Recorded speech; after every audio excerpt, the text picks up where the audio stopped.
Madame Tabouriet, je vous invite à nous rejoindre, effectivement. Madame Tabouriet est architecte, effectivement. Elle est installée depuis 1973. Elle a réalisé plein de choses et depuis quelque temps, elle fait des découvertes fabuleuses qu'elle va nous présenter, en particulier à Notre-Dame du Carmel de Carcassonne, une découverte assez exceptionnelle dont on va parler maintenant.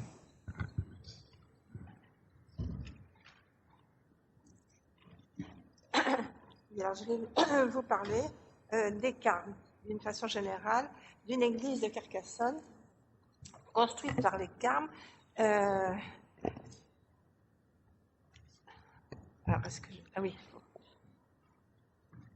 Construite par les carmes à la fin du XIIIe siècle. Vous m'entendez? Oui. Donc, l'église a été installée par les carmes. Alors ça, c'est le plan.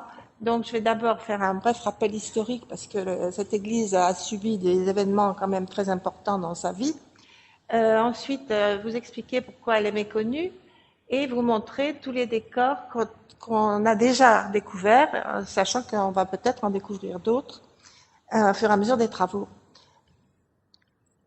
Alors, les carmes se sont installés en 1297 à l'intérieur de la Bastide, sur un carron, et ils ont construit d'un seul jet leur couvent et une grande église gothique composée d'une nef unique et de 12 chapelles et d'un chœur polygonal calé contre une tour antérieure qui ressemble être un vestige d'une ancienne fortification ou d'une ancienne maison forte.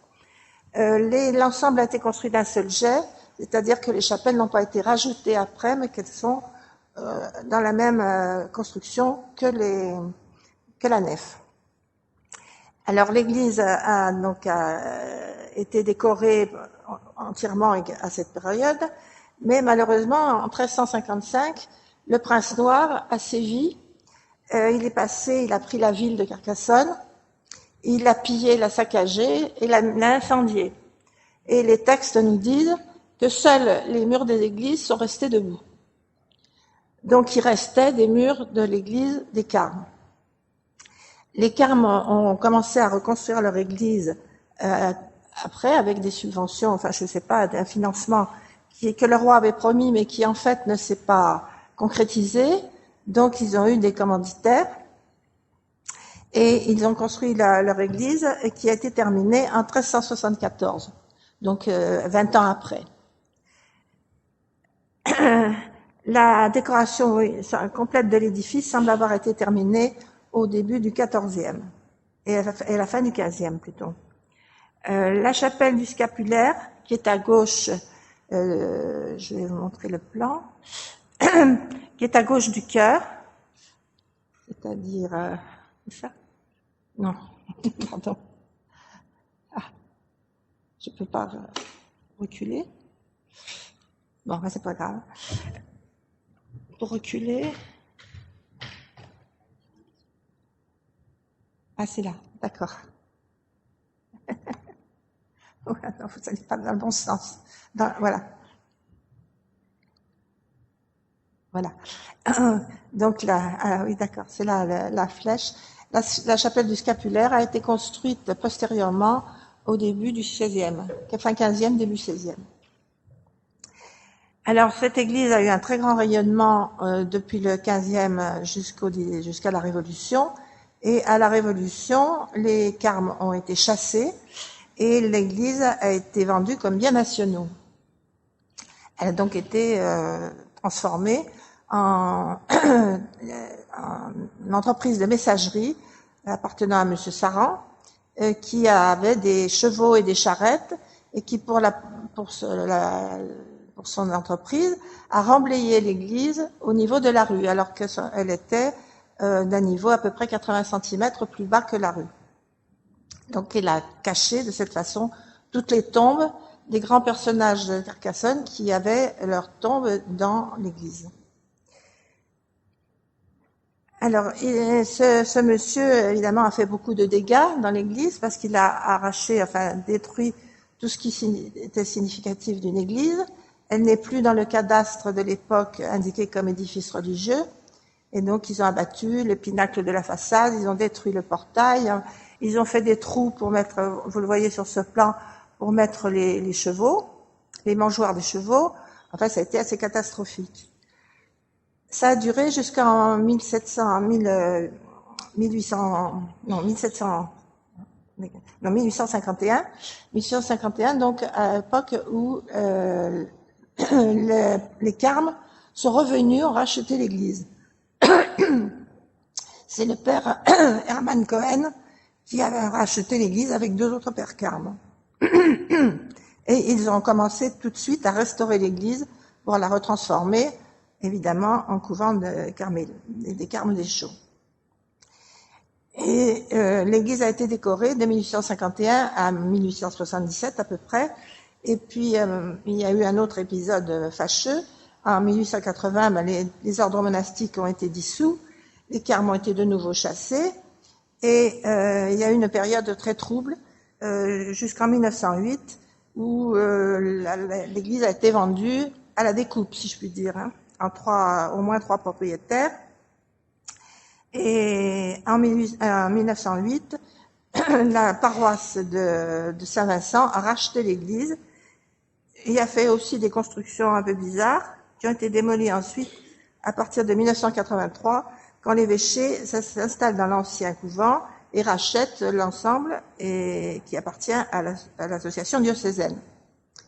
Donc c'est une église privée en quelque sorte. Là c'est un plan, je vous montre un plan qui a été fait par les Carmes quand ils ont préparé leur projet, puisqu'on a ici déjà les murs qui vont porter la tribune. Il n'existe pas ce plan au niveau de la tribune, hein, on n'en a pas. Et le narthex, ensuite la dédicace de toutes les chapelles qui sont dédiées à des personnages soit divins, soit des grands personnages carmélites.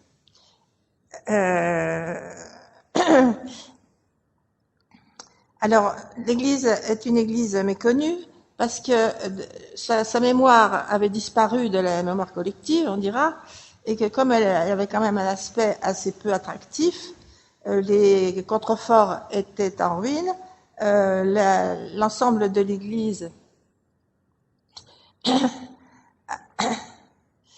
voilà, l'église, si vous voulez, son aspect général tirait sur le verdâtre à l'intérieur et très décrépit à l'extérieur, et avec 2 magasins qui sont incrustés dans la façade sur rue, la façade ouest, et donc c'est vrai qu'elle n'était pas très attractive.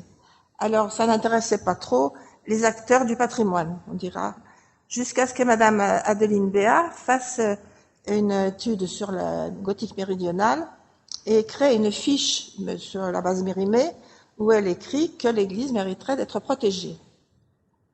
Alors il y avait beaucoup de désordre dans l'église, d'entrée d'eau, des plâtres qui tombaient, des problèmes de structure, des fissurations importantes.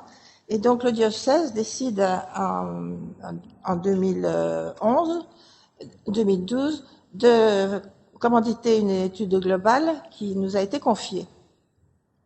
Donc on a commencé à faire cette étude globale en faisant bien sûr des sondages pour reconnaître la nature des matériaux, etc. Et on a fait notamment des sondages depuis la toiture entre les voûtes néogothiques qui avaient été construites en 1851 et la toiture. Et on s'est aperçu, je me suis aperçu à ce moment-là, que toute la charpente était peinte, recouverte d'un badigeonnerie qui cachait pratiquement tous les décors, mais qui avait quand même un certain nombre de choses visibles, dont particulièrement, vous voyez, là j'avais trouvé un angoulant qui ressemblait à un chien pas très très méchant, et ici j'avais photographié quelque chose dont on va reparler, c'est-à-dire un évêque de la travée ouest. Donc voilà le plan. La charpente peinte donc est sur toute la nef. Et la voûte qui est ici sur la tribune était en très mauvais état parce qu'il y a eu des mouvements importants qui se sont produits, causés probablement surtout par des travaux qui ont été faits par le propriétaire voisin qui s'est incrusté dans une partie de l'église ici et qui a détruit des porteurs. On s'en est aperçu, ça, il n'y a pas très longtemps, quand on a pu rentrer dans sa propriété, ce qui n'était pas évident. Et donc ça, c'est un moment judiciaire, si vous voulez, c'est un tribunal administratif, enfin bon, c'est très compliqué. On a commencé donc les travaux en 2019 par la restauration des chapelles sud et on travaille actuellement jusqu'à la zone qui appartient aux voisins sur la travée ouest. À la suite de l'étude préalable, l'église a été protégée en octobre 2014. Donc je vais vous montrer maintenant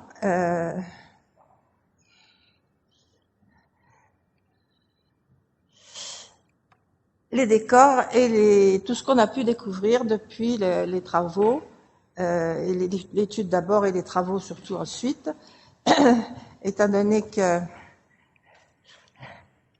on a trouvé par exemple dans une chapelle cette tête sculptée qui date de la première église du XIIIe, qui était noyée dans des contrecloisons.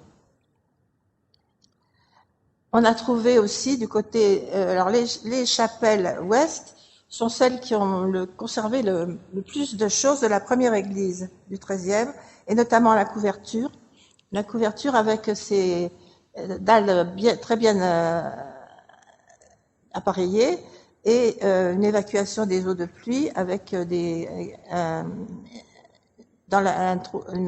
canal dans la corniche et il y avait des gouttières qui ont disparu. Donc je vous montre rapidement des décors du XIIIe qu'on a retrouvés dans l'église, comme ce beau visage, un personnage qui supporte le culot, l'arc du mur Goutreau, et un animal fantastique qui a une partie mouton, une partie araignée, une partie chauve-souris. Donc on a aussi découvert une petite partie du décor mural d'origine, un endroit où le décor 19e était tombé. On voit ici que c'était un décor à base de bleu et de rouge, avec un motif plutôt géométrique. Et donc on a laissé une petite fenêtre pour qu'on puisse voir une partie de ce décor. Ici c'est un blason des Carmes, le plus ancien. Voilà, la deuxième. Alors à partir de là, je vous montre les décors. Donc on avait décidé avec la DRAC de démolir la voûte au-dessus de la tribune, étant donné qu'on savait qu'il y avait des décors et que cette voûte était en très mauvais état. Donc ça, c'est la première étape. Quand on a enlevé la voûte, il y a encore la sature de la voûte présente sur cette photo. La voûte date de 1852 et on aperçoit le décor de la charpente au-dessus. Voilà par exemple une des premières photos que j'ai prises. Le décor principal, le plus récent, est sur la faîtière et sur les deux entrevous de part et d'autre de la faîtière. Bon, les Carmes au XIXe siècle se sont aperçus que les abouts de poutres étaient pourris sur le mur, et donc pour ne pas être obligés d'enlever les poutres, ils ont créé une sorte de structure de renfort cachée par une cloison inclinée qu'on a démolie, et ils n'avaient pas à cette époque les techniques pour réparer les poutres. Maintenant, au fur et à mesure du chantier, on répare les poutres par des procédés modernes de prothèses et de fibres de verre et de résine, sans toucher aux décors qui sont sur les poutres.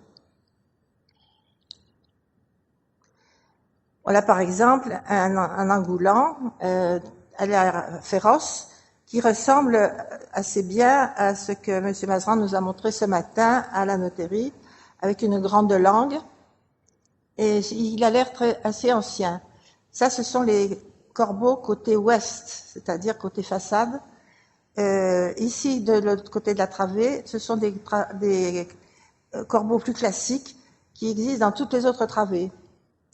Donc, on peut supposer que les poutres sont plus anciennes que ces corbeaux, pardon. Surtout que le décor, vous allez voir, passe dessous. Ça, alors, l'analyse le diagnostic de la charpente et de ces décors a été confié au bureau ECMH. C'est Madame Rebecca Rivry qui a mené cette étude. Elle a donc fait des essais de dégagement. Et on voit ici qu'on retrouve le même type d'engoulant que de l'autre côté, que la poutre était décorée en dessous. Et donc on pense que peut-être ces poutres, certaines poutres étaient plus anciennes, pouvaient avoir été récupérées de la première église. Voilà un corbeau classique de la travée du mur est. Et sur voilà une partie de la partie centrale qui comporte 8 personnages. Côté sud, 4 personnages masculins et côté nord, 4 personnages féminins. Et chaque personnage est séparé des suivants par des blasons. Le blason qui est ici est celui de l'évêque Geoffroy de Bazillac, selon toute vraisemblance, qui a été évêque de 1456 à 1459. Donc, on peut penser que le plafond, que c'est cette partie du plafond qui est postérieure, légèrement postérieure, a été commanditée par l'évêque.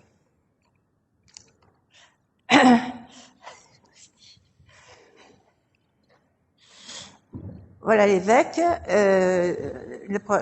qui est très juvénile et qui pourrait probablement être Saint Louis d'Anjou, qui a aidé probablement à la première église puisqu'il est évêque de Toulouse de 1296 à 1297. Voilà le bas de la partie avec la zone qui est très humide, qui a été abîmée par l'humidité, mais qui est quand même lisible. Ici, c'est Saint-Paul de Tarse, qui est lisible. Alors, on voit que beaucoup de décors sont cachés par un badigeon gris qui existe dans toutes les travées et dont on ne connaissait pas à l'origine la date. Ici, on a l'ange de l'Annonciation de ce côté-là, et en face, Sainte Lucie de Syracuse, qui porte ses yeux dans un calice, qui offre ses yeux dans un calice avec la palme du martyr.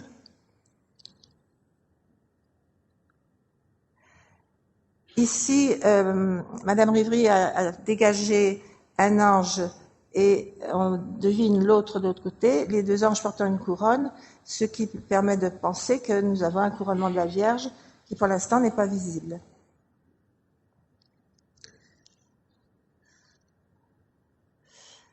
Maintenant, je passe au décor du 16e, qui est dans la chapelle du scapulaire, que nous sommes en train de restaurer et qu'on a découvert parce que là, il était caché par des enduits qui le protégeaient. Et vous allez voir que c'est un élément aussi extrêmement important, puisque c'est une composition de 7 anges, donc 3 qui sont des anges avec phylactère et 4 des séraphins. Alors, voilà un ange avec phylactère.